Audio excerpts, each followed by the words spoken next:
I've been on the force a long time. I've seen a lot of things. Some of these cases that go through are just absolutely mind-boggling. The weights that these fan bases have to go through are absolutely terrible. We try to prevent that here. We try to get to the bottom of what's going on with these games. That's our duty. But this news case right here, for some reason, bothers me the most. I didn't choose this case. It was given to me. Captain said no one else wanted it. Others on the team wanted to know what happened to that Kingdom Hearts 4 game. Me too. But I was stuck with this. I wanted to keep my job, so I couldn't say no. I was cynical about it at first. But as I dug more into it, things just became crazier. More questions started to pop up. And it became personal. Clues in plain sight. Yet nothing was known at the same time. A mind-boggling case. I had to see it to its conclusion. I had to answer the question that's been nagging at my head. And that's, what happened to Missing Link?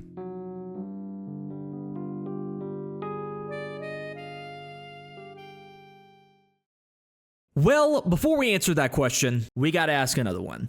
And that is, what the fuck is Missing Link? What is Kingdom Hearts Missing Link as a game, as a product? What does it mean for the overall Kingdom Hearts series? Because I think a lot of people still don't know. In order to answer that question, we gotta start back from the very beginning. This is obviously not the first Kingdom Hearts mobile game that we have gotten. We obviously had Kingdom Hearts VCast, everyone knows that game, the best-selling game of all time. Why they haven't ported that yet, I don't know. We also had Kingdom Hearts Coded, which was eventually ported as Recoded onto the DS, and some smaller things here and there. But the first major push onto mobile platforms, at least in the modern day for smartphones, was Kingdom Hearts Unchained Key. It was a quote-unquote port of a browser game called just Kingdom Hearts Key. It changed up enough stuff gameplay-wise and microtransactions wise to make it fit in this modern day mobile landscape. And it was a very popular game as well, at least within the Kingdom Hearts fandom. I played it a lot back in the day. I think I got to level like 185 or something like that. It ran for several years, got to complete its story, even rebooted its story midway through and changed its name to Union Cross. And that's actually quite an accomplishment too, because once a Square Enix mobile game makes $1 less in revenue than they expected, they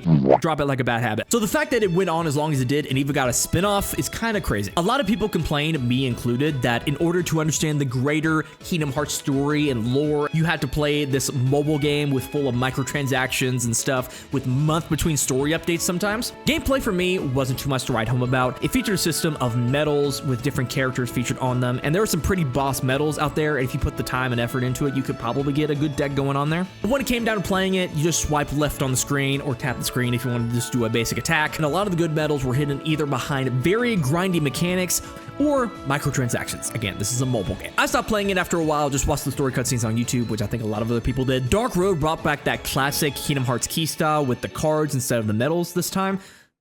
Kingdom Hearts cards. Sorry, I have flashbacks. But after Union Cross completed its story, it ended service in June of 2021, with Dark Road doing the same after its story finished a year later. You still can download it, but it's just cutscenes only now. Although you can just watch everything on YouTube, which is just the much easier option. That, of course, wasn't the end though, because the ending of Union Cross and even Dark Road a little bit too, left a lot more questions than it did answers. There was clearly more story to be told, at least in Scala et Kylo, a new world that was introduced in Kingdom Hearts 3 and expanded upon in the mobile games. Will we get a continuation of that story? Yes. Enter Kingdom Hearts Missing Link. Announced alongside Kingdom Hearts 4 at the 20th anniversary event back in April of 2022, this game was promised to be the quote-unquote missing link between the past of Kingdom Hearts and its future, aka Kingdom Hearts 4. But in terms of what came before it, this game seems to be almost completely different. Let me read to you the official description that Square Enix has given. Become a Keyblade wielder in the first Kingdom Hearts location-based action RPG. Embark on a new adventure uncovering the blank era of the Kingdom Hearts story. Experience epic 3D action battles, collect Disney character pieces, and team up with allies to defeat Heartless through the power of friendship. You really had to say that line. Use GPS mode to play on the go, or use touch mode from the comforts of your home by teleporting to locations around the world. As you can see from that and the footage that you've been seeing on screen, this game is going to be very different from the previous Kingdom Hearts mobile games. For one, it's going to be in 3D, running on the Unreal Engine, shooting for more console quality graphics, more more in line with what you've seen in like Kingdom Hearts 3. Gameplay is also a lot more in line with the console games. They have these quote-unquote pieces, which are more like trophies, kind of fill the same purpose as medals, but it features more of a traditional Kingdom Hearts gameplay style, walking around a 3D environment and attacking enemies. Story-wise, it is a continuation of the key saga of games, taking place many, many years after those games take place, but featuring some of the characters of them, like a statue of Ephemer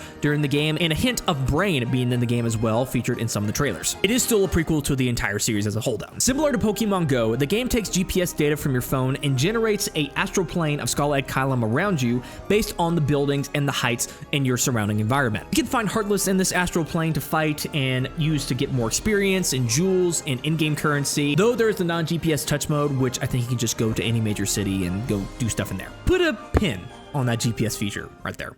That'll be important later. Since it was announced alongside Kingdom Hearts 4, this game didn't really receive that much fanfare initially because, of course, the bigger thing alongside it drew up all the attention. It was a new announcement of a game, but obviously Kingdom Hearts 4 was the much bigger deal. Plus, when it first got announced, we didn't really get that many details about it. All we knew was that it was a new Kingdom Hearts mobile game that had a GPS feature on it. It had a trailer with some slight gameplay in it and some story cutscenes, but that was about it. While it did interest many people, there's some bigger things to be excited about. At the end of the reveal trailer, it said that there will be a closed beta for the game in 2022. No time specifics were ever given, just 2022. All right, cool. I was interested enough in it. It seems like a cool game, especially with that GPS feature. I was wondering how they were going to pull that off, especially since they hadn't done a GPS game like that before. I was hopeful they were going to pull it off and make a much more console quality like game this time around. And so 2022 just went along and nothing. Basically, nothing. For all of Kingdom Hearts, really. After the 20th anniversary event, outside of an interview with Nomura and Game Informer about Kingdom Hearts 4, is pretty much radio silence, especially with Missing Link. 2022 just went on, and we didn't get any news or updates about this game. So it was pretty clear to us by the end of the year that that closed beta test wasn't going to be happening, at least in that year. That is, on December 8th, there was a tweet sent out by the, at the time, Dark Road Twitter account from Nomura stating this: "We apologize for the long absence. Due to an unforeseen situation, we are unable to open the official account for Missing Link. Therefore, we will keep you informed throughout this account. The first closed beta test will be for synchronization verification purposes, and therefore will be limited to Japan only for the time being. However, recruitment will begin soon, so I ask that you please wait a little while longer." So the game's still alive. That's good to know. But there was an unforeseen situation. We'll get into that a little bit more later. The Kingdom Hearts Missing Link official website was launched with a new key art for the game and an announcement of a prototype test that was going to be happening in early January. And they used the word prototype intentionally here because this is not the closed beta test that they were describing earlier in the year. This was also a closed test. It was limited to 1,000 players only, and they prevented any gameplay footage, screenshots, anything of the sort to be posted from the testers. The only media that we got for the game during the prototype test was from Square Enix, and they were screenshots explaining some of the gameplay features of the game. We did get a lot more details about the game itself from those screenshots, but gameplay footage itself was strictly prohibited. Interesting. Gameplay did leak about a few months later though, so. Oops. Coinciding with the release of the test, Nomura put out this message: "Thank you for participating in the prototype test. Regarding development progress, we have implemented 70% of all the features, 50% of the UI, and 0% of the main storyline. Including the fact that we haven't implemented the storyline, I would say development is overall about 50% complete." Put a pin in that too. I hope that Android users like myself have the opportunity to try it out soon. This man uses Android? What a broke lip. Firstly, he doesn't mean that the storyline was 0% complete at that time, like they didn't have a story at all. That just means that they had a story, but they hadn't put it in the actual game yet. But according to him, at that point, in January of 2023, the game was 50% complete in its development. Okay, so the prototype test comes and goes. Reviews from players seem to be generally positive, and then silence. An even longer silence this time. January to November of 2023 featured almost no news revolving around Kingdom Hearts. We did have some small things here and there, Sora Amiibo being announced, but that wasn't a game-specific announcement for Kingdom Hearts. In terms of game announcements, there was nothing. However, in March of 2023, something interesting did happen. At a Kingdom Hearts Second Breath Orchestra concert in Tokyo, Tetsuya Nomura was in attendance alongside the series composer Yoko Shimomura. At the end of the concert, Nomura was talking about the Kingdom Hearts series, and he said this: "Last year, after the Kingdom Hearts 20th anniversary event, there was something that happened that determined the direction of the Kingdom Hearts series." Shimomura, huh? What? What happened? Reaction like, oh, but it must be all over now. Nomura, turning to Shimomura, oh, you didn't know? Shimomura looking confused. Nomura, I'll tell you backstage. So, something happened behind the scenes after the 20th anniversary event for Kingdom Hearts that changed the whole direction of the series, according to Nomura right here. Doesn't really go into specifics, doesn't say if it was a positive thing or a negative thing. And remember, Nomura said back in December that Kingdom Hearts Missing Link was delayed due to unforeseen circumstances. Are these two things related? Are they the same event? Did something massive happen behind the scenes with this game to make it get delayed so far? Put a big pin in that one. Then we went right back to absolutely nothing. But then, finally, in late October, we got a official launch of the Kingdom Hearts Missing Link Twitter account, teasing an announcement coming very soon with a new full teaser trailer for Kingdom Hearts Missing Link over a year and a half after the initial teaser trailer of the game, showing off a lot more stuff this time around, showing some gameplay, story cutscenes, a lot more stuff than was shown before. And at the end of the trailer, they announced a 2024 release date, alongside a new closed beta happening later in November. It was limited to the UK and Australia for some reason, some location stuff I'm sure, and 1,500 people were let in this time, 1,000 to 1,500. Slow down, guys. Servers cannot handle it. Unlike the last test, people could actually share gameplay this time around. They could share gameplay, screenshots, cutscenes posted online without repercussion. This test was also iOS only, but they announced that an Android beta test would be happening in January. And the beta test actually happened on schedule. It launched on November 29th. It ended a week later. Reviews from the people who played it were fairly positive. And seeing as they let people actually post footage from it this time, it seems like they were much more confident in this game actually going forward. So it seemed like whatever made this game get delayed and pushed back seems like he was back on track. During the time of this beta test, Tetsuya Nomura did an interview with some fans at a Square Enix themed cafe, which I want to go to so badly.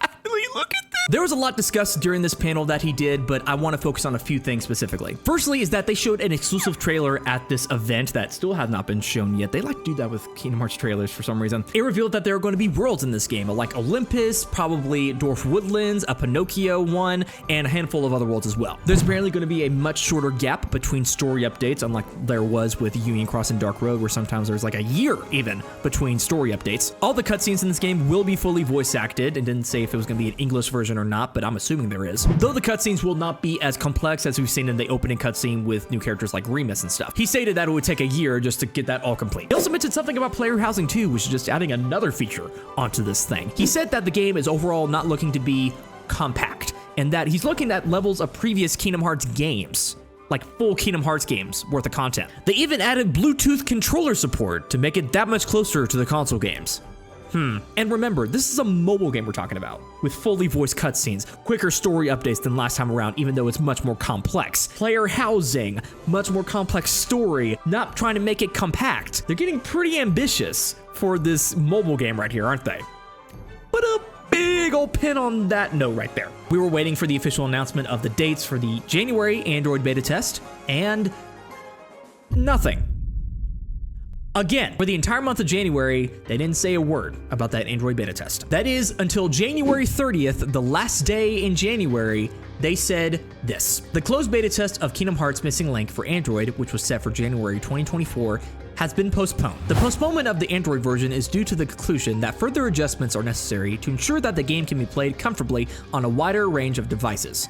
The new date for the closed beta test is scheduled for spring 2024. Okay, well, I guess we're back to the delay again, but this is fine. This is fine because, there's a lot of different types of phones out there, and you're creating a game for a lot of different specs of phones, especially for Android, since that runs on many devices. So what they're saying there does make sense. They waited till the last day in January to announce this. So it seems like either they were hoping that they could do it at some point, or they just kind of forgot about it.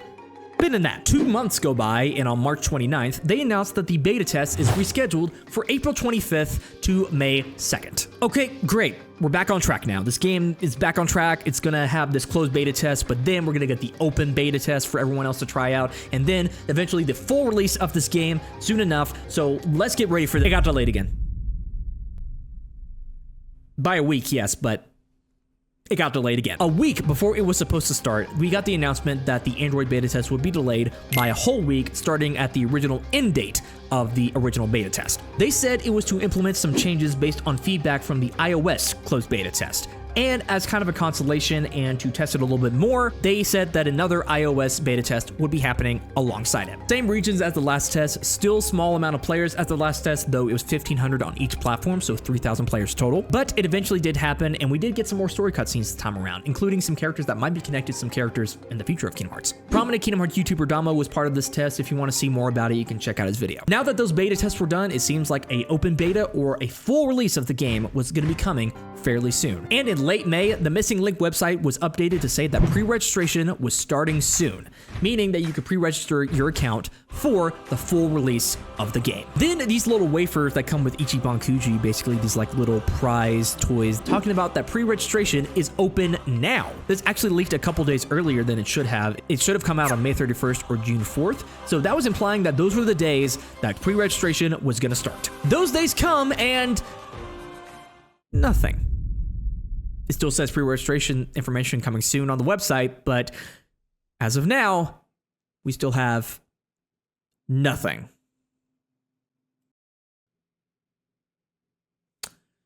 So, now that we have all of that out of the way, let's go back to the original question that I posed at the beginning of this video. What happened to Missing Link? I have presented to you the public evidence. I've given you the timeline of events.